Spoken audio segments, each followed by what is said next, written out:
ఆయన ఎవరైతే Jubilee hills MLA ఉన్నారో ఆయన మాట్లాడిన విధానాన్ని ఎలా చూడాలంటారు? రానున్న రోజుల్లో అసలు వచ్చే జనవరి 2న ఏ టాపిక్ మీద ప్రధానంగా చర్చించే అవకాశం ఉన్నట్టుగా తెలుస్తుందంటే మీరు ఏం చెప్తారు? ముందుగా ప్యానల్ ఉన్న పెద్దలకు మీకు నమస్కారం. నమస్తే సార్. ఇవాళ జరిగిన సభ వ్యవహార శైలి మనం అందరం కూడా అప్రిషియేట్ చేసే విధంగానే ఉన్నది.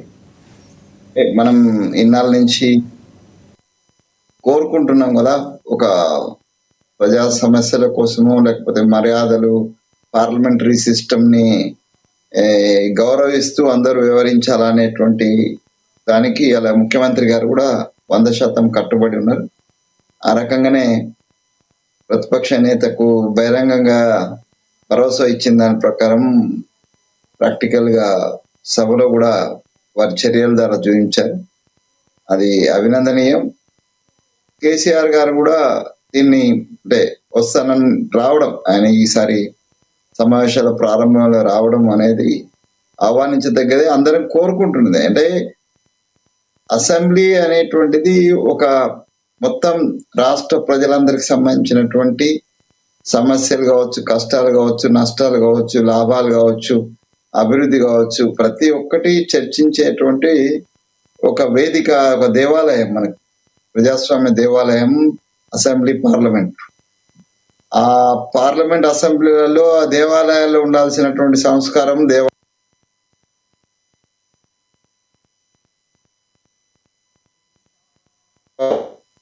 దాన్ని పాటించకపోతే ఆ దేవాలయాన్ని మనం గౌరవించినట్టు అవుతుంది. సో ఇవాళ సరే 2 సంవత్సరాల తర్వాత జరిగిన పరిణామాలలో కేసీఆర్ గారు సభకు రావడము, ముఖ్యమంత్రి గారు వారికి సాదర ఆహ్వానం చెప్పడం, ఇదంతా కూడా బాగుంది. సరే, కొత్తగా Naveen elected. Naveen is an educated and well వర్సల్ educated. అతను కొత్తగా నేర్చుకొని ముందుకు పోయేటువంటి అవకాశం ఉన్నది. భవిష్యత్తులో కూడా అతను అట్లా వ్యవహరిస్తాడనే దానికి ఆయన ఇవాళ మాట్లాడిన తీరును మనం చిన్నవాడైనా కూడా మనం అతన్ని అప్రిషియేట్ చేయాలి. నేర్చుకుంటున్నాడు, పద్ధతిగా వస్తున్నాడు అనేటువంటిది చాలా అవసరం. ఇక 2వ తారీఖు నుంచి జరగాల్సినటువంటి సమావేశాలలో అంటే ఎజెండా జనరల్ గా ఫిక్సేషన్ గవర్నమెంట్ బిఎస్సిలో జరుగుతుంది. కానీ ప్రతి సవాల్లో బయటనే ఎజెండా జరిగింది అనిపించింది నాకు.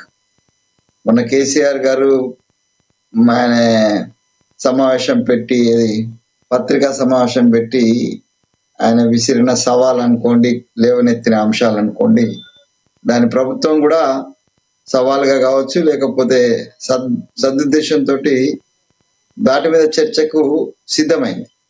సో కాబట్టి ఓటర్కి సంబంధించినటువంటి విషయాలమే ప్రధాన చర్చ ఉంటది.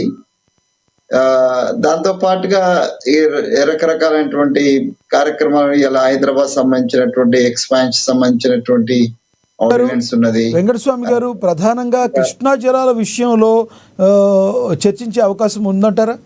కృష్ణా జలాల విషయంలో బీఆర్ఎస్ పార్టీ చాలా ద్రోహం చేసిందని బాహాటంగానే రేవంత్ చెప్పిన పరిస్థితి. ఏ రకంగా ద్రోహం చేసిందో మరి వాళ్ళు విమర్శలు ప్రతి విమర్శలు జరిగే టైంలో అసలు ఏం జరిగిందని శ్వేతపత్రం కూడా విడుదల చేస్తామని ప్రభుత్వం చెప్తుంది. దీని మీద ప్రధానంగా చర్చ జరిగే అవకాశం ఉంటుందంటారా? 100% అండి. ఇప్పుడు ఆయన బహిరంగ దాంట్లోనే ఆయన మేము ఏదో తప్పు చేస్తాం,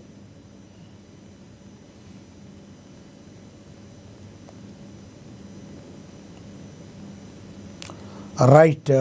మీ దగ్గర ఏదో సమ్ వాయిస్ టెక్నికల్ ప్రాబ్లం ఉన్నట్టుంది, సిగ్నల్ లేదనుకుంటా మీ దగ్గర. మళ్ళీ మాట్లాడుతా సార్ మీతో. మనం ఒకసారి పాపిరెడ్డి గారు ఉన్నారు, రాజకీయ విశ్లేషకులు, ఆయనతో మాట్లాడదాం. పాపిరెడ్డి గారు నమస్తే అండి. నమస్కారం.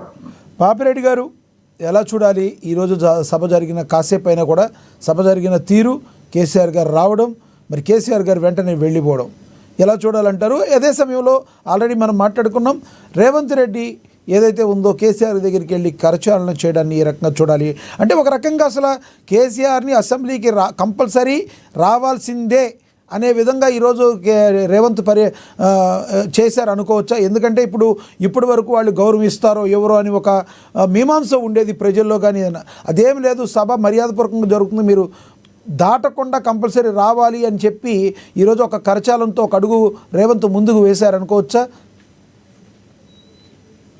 ఇప్పుడు ఒక్కటి లక్ష్మణ్ గారు, ఇవాళ జరిగింది అన్నీ కూడా మర్యాదపూర్వకంగా జరిగినాయి. రామారావు గారు చాలా క్లియర్ చెప్పాడు, మళ్ళీ నేను చెప్పినా కూడా అంతగా నేను ఎక్కువ చెప్పలేను. కాబట్టి ఇవాళ జరిగింది ఏంటంటే సభ మర్యాదపూర్వకంగా ముఖ్యమంత్రి గారు కానీ ప్రతిపక్ష నాయకులు కానీ వాళ్ళ పాత్రలు ఏ విధంగా ఉండాలో వాళ్ళు పోషించిన అయిపోయింది. ఈ రోజుకు గడిచిపోవడం జరిగింది. అయితే ఇప్పుడు రామారావు గారు చెప్పినట్టు